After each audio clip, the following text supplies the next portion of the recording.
What went wrong during the Battle of Winterfell, and what does Peter Dinklage say about it? What makes the Battle of the Bastards the most iconic standoff of all time? And could the most disappointing battle of the season finale have been saved by a different strategy? Hi, I'm Dylan. Let's get to know all the details and tactical mistakes of Game of Thrones' major battles. The absent Battle of the Whispering Wood. This battle took place early in Season 1 of the show, but did it actually happen? Fans who haven't read George Martin's novels hardly even remember it now, and those who read the books were quite disappointed when they saw Tyrion get knocked unconscious, while in the books, he actually fought in the battle. So why wasn't the decisive standoff between the Lannister army and the Army of the North shown in the series? The answer is simple: budget constraints. Sad, but true. In the beginning of Game of Thrones, bringing such a massive battle to life was too expensive for the producers. So the scriptwriters had to be inventive and came up with the smart decision to make Tyrion faint so as to cut out the battle. The high standards of the Battle of Blackwater. Although it happened back in the second season, the Battle of Blackwater was considered to be the best battle until the very end of the show, although some fans still think it's the best. Probably because this episode of the series was written by the author of the saga himself. That's why there are so many moments that bring out the best and the worst from characters like Cersei, Sansa, Joffrey, and of course, Tyrion. It was during this episode that we first see him not only giving speeches, but doing really great things, such as crafting a winning strategy for the Battle of the Blackwater. As you might remember, Stannis' forces greatly outnumbered the defendants of King's Landing. He attacked with approximately 20,000 men, while the defendants only had around 7,100 men, and at least half of them were newly conscripted and poorly trained gold cloaks. So firstly, as the hand of the king, Tyrion made preparations to withstand the siege, and then decided to make use of the medieval equipment of the nuclear weapon, wildfire. However, he didn't expect its effects to be so devastating, and was horrified by the view of invading ships being engulfed by the green fire, along with the men they were carrying. Although his strategy wasn't flawless, he made less mistakes than Stannis. First of all, Stannis gave the command over the fleet to his brother-in-law, Sir Imry Florent, and not to Davos. That was a fatal mistake, because Sir Imry missed the chance to notice the trap Tyrion set for Stannis' fleet. And if he had followed Davos' advice to send scouts upriver, the outcome of the battle could have been completely different. Also, Sir Imry placed the resourceful old pirate ship in the rear, where they were just wasted. But even thanks to these mistakes in Tyrion's wildfire plan, the King's Landing defendants still could have lost the battle. Luckily, they were saved at the last minute by the cavalry, Tywin Lannister and Loras Tyrell. The darkly spectacular Battle of the Bastards. This battle is iconic in more ways than one. Firstly, the direction and cinematography of this whole episode is just incredible. You might not have caught the entirety of its beauty the first time, but try rewatching the episode, paying attention to details, like the perfect geometries of Ramsay's forces, or the contrast between the chaos and the clean lines, and you'll definitely notice how strategically it was built and shot. And of course, what really impressed us all was the true medieval pitched battle, where two sides take all the forces they can onto the battlefield and fight until only one victor remains. The battle's most memorable moment was, of course, the scene where Jon Snow heads all by himself into the Bolton's army, jumps off from his wounded horse, bears his sword, and assumes his position in front of the cavalry, charging at full speed. The resulting sequence, in which Jon is almost trampled underfoot by a stampede of fighters, became one of the director Miguel Sapochnik's favorites. No VFX, no fighting, just Kit giving a stellar performance and a crazy top shot as he pushes his way back out. And another thing that makes the Battle of the Bastards so viscerally jarring is that the showrunners took their inspiration for this clash from renowned battles of the past. The Battle of Cannae, the Battle of Agincourt, and even the American Civil War. As David Benioff revealed, the wall of Bolton shields that encircled the Stark army are copying the military tactics of the famed Carthaginian general, Hannibal, who fought against the Romans. The pile of corpses that formed part of the wall, trapping the Stark army, was inspired by real-life accounts of American Civil War battles. But is the Battle of the Bastards perfect from the point of view of strategy and tactics? No, I'm afraid not. Jon Snow's initial strategy was actually good. Keep archers in the back, protect them with trenches in the flanks, and bait Ramsay into attacking. However, the biggest mistake was made by Jon Snow, when he fell for Ramsay's bait himself and charged after poor Rickon. As Kit Harington admitted, Jon isn't a great leader in that battle. He can galvanize people into following him, but tactically, he loses his temper and control. In fact, Jon's inability to follow his own plan would have cost his men their lives if Sansa hadn't swooped in at the last moment to save the day. And there was another detail that, I dare say, left all the fans devastated and is considered the biggest mistake of this episode. The one where Rickon ran in a straight line in an attempt to escape Ramsay Bolton. It turns out even Art Parkinson, who portrayed the youngest of the Starks, wished his character had run in a zigzag pattern. Also, there's one more mistake that was spotted by eagle-eyed fans. When Jon mounts up to ride and save Rickon, his Valyrian sword is clearly a rubber prop. The Dragons versus the White Walkers. The episode of the 7th season of the show called Beyond the Wall actually rose many eyebrows and even more questions, even before the battle between Dany and her dragons and the Night King with his walkers. Let me remind you, Jon Snow and his merry band of White Hunters went north of the Wall in search of a walker to capture and bring back to Cersei. Did they truly believe that seeing an animated corpse would convince her to join Jon and Daenerys in battling the White Walkers? There are at least 2 reasons against it. Firstly, Tyrion should have known his sister better. And secondly, she had already seen a white. And it's her own bodyguard! Yes, he was brought back to life with the help of the other kind of magic, but still, that definitely didn't make Cersei think that anything was wrong with it. Also, why didn't Dany escort Jon's party to help them find and capture a walker?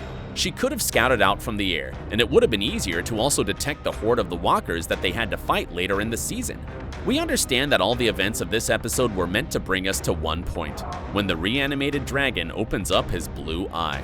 But we can't help but feeling that the events and the timeline of the entire episode don't really make sense. How was Gendry able to run all the way to Eastwatch, however far that was, in what appears to be record time? How fast do the dragons fly? And the ravens? It seems like they fly as fast as the plot requires. The distance in question is at least 1,000 miles, and they covered it in like 2 hours. Impressive speed, especially for the ravens. Why did Dany bring all 3 of her dragons beyond the wall? And why didn't the Night King first try to kill the dragon that Dany was riding? That would obviously kill her too, and the entire party she rescued as well. And, by the way, it didn't look like Dany tried to kill the Night King. Her dragons were focused on burning the common walkers, but wouldn't it be wiser to kill their leader and creator? And again, the battle ends with a miraculous last-minute escape. Amazing how such a great idea combined with a bunch of cool characters ended up being a flimsy plotline, all because the writers simply forgot to take into account the conditions of the world they created. The decisive Battle of Winterfell. This highly anticipated battle brought an end to the war between the living and the dead. Although it cost thousands of lives and the destruction of the toughest stronghold of the North, the army of the dead had an overwhelming numerical advantage, but we wonder, could the living have set up their defenses a little bit better? Or at least make fewer mistakes while figuring out their chances? For example, Jon should have known how the undead would react to fire, but he didn't command for the oil to be prepared that could be poured down the castle walls and set on fire together with the whites. Also, the ranged weapons and units, namely archers, weren't used effectively. Instead, the Dothraki were put forward on the main line of infantry, which, as the military experts say, was doctrinally correct, but the cavalry wasn't used properly. They should have been used for active intelligence on the enemy, or as a mobile force able to attack the flanks of the enemy, and definitely not sent in an unsupported frontal attack. The Unsullied were also ill positioned in front of the trenches, completely exposed to the army of the dead. The military experts suggest that the Dothraki should have been placed behind the Unsullied to offer support. Also, the trenches should have been filled with burning oil or with dragon glass, which is fatal to the undead soldiers. And speaking of the intelligence, both Daenerys and Jon were initially flying over allied lines, but neither attempted to have a look at the enemy lines. Sure, 2 dragons flying in the moonlight make a pretty picture, but why not initiate the first strike against the forces of the Night King? And while Jon and Dany were soaring in the sky, the rest of the commanders had a breakdown in communication. Moreover, they had no plan in case the walkers breached the walls and got on the grounds of Winterfell. So everybody was largely on their own when it happened. At the same time, 2 other potential leaders, Sansa and Tyrion, were put in the crypt together with the non-fighters. Did it make sense, or was it an all-time blunder? By the time the battle for Winterfell came, they already knew that the Night King could reanimate the dead. So why were the women and children put in the crypts in the first place? The question is still open, but let's presume that they didn't know the range of the Night King's powers and hoped for the best. Actually, there was a deleted scene in the crypt that showed Sansa as a leader, fighting the Whites in the crypt and protecting the people. Unfortunately, as it was deleted, many fans only saw Sansa hiding cowardly and thought she was unworthy of leadership. Could the final battle have been saved? Everything seems to have been leading up to this moment, but many of the fans somehow missed the signs of Daenerys' overwhelming desire to lay her opponents to ashes. If you are one of them, then you should recall how she burned the city of Astapor, the loot train, and the Tarleys, just to name a few. Of course, the death of Missandei definitely became the trigger that ultimately turned Dany into a mad queen. Yet, the problem of the final season was not why, but how it happened. The sad truth is that the screenwriters made the process of Dany's transformation too condensed. The viewers just didn't have enough time to see the coming madness. That's why the fans were so disappointed with the finale of the show. But let's imagine that King's Landing didn't surrender after the first blasts of Drogon's fire, and Daenerys decided not to demolish the entire city. If that was the case, what would Dany's plan of taking over the capital be?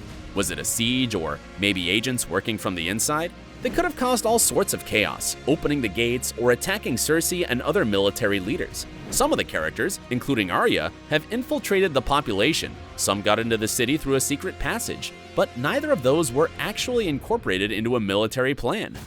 Arya would be perfect for the role of the assassin, taking into account her magical shape-shifting abilities, but to the despair of the fans, this possibility never came to life.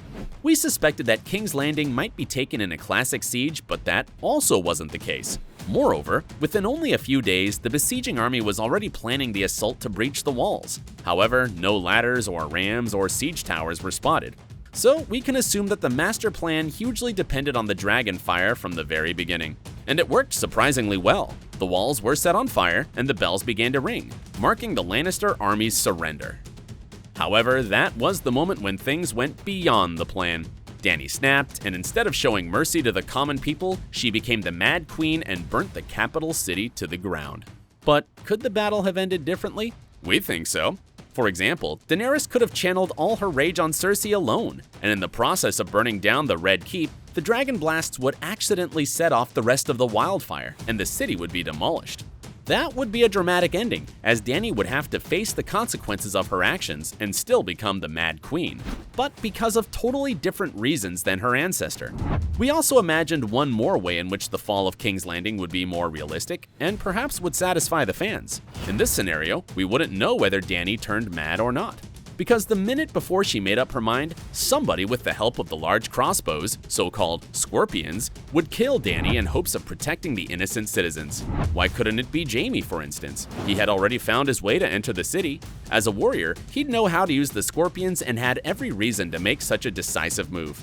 If so, Jon Snow and his army would have had stronger motivation to fight with Cersei's army in honor of their queen, and the battle would be very dramatic, as we would all cry our eyes out because of Dany's tragic death. What's your idea of the perfect battle? What would you change in the final battle of the series? Give us your ideas in the comments below, and thank you for staying with Awesome Movies.